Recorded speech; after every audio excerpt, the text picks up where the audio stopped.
хора, които си купили билети за нова концерт на 1 и 2 март. Още не, наскоро. На Стария Криско, между първата дата отдана е разпродадена, втората е на ръба, така че ако някой иска още се билети, може да направи тези дни. И също така ще се опитаме да напишем кратка история и учебник по музика, така че се видим на 1 и 2 март Стария Криско. Благодаря, че включила там. Благодаря ви, че сте тук тази вечер. Още веднъж папката е цака силно за тях, силно!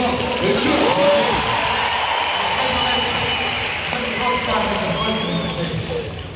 Не искам да дам напълна... Така или иначе, аз в едно видео, което ще дойда, с двамата участници се разбрали как ще делим парите и ще инвестират или неща. Така че се разбрали на малко нея за 250 на 50. Кико има също име едно канал с твоето силно с него. Да, аз и един друг Кико познавам, дето и вие го знаете. Той ще вземе част от парите, така че ще отнешем се.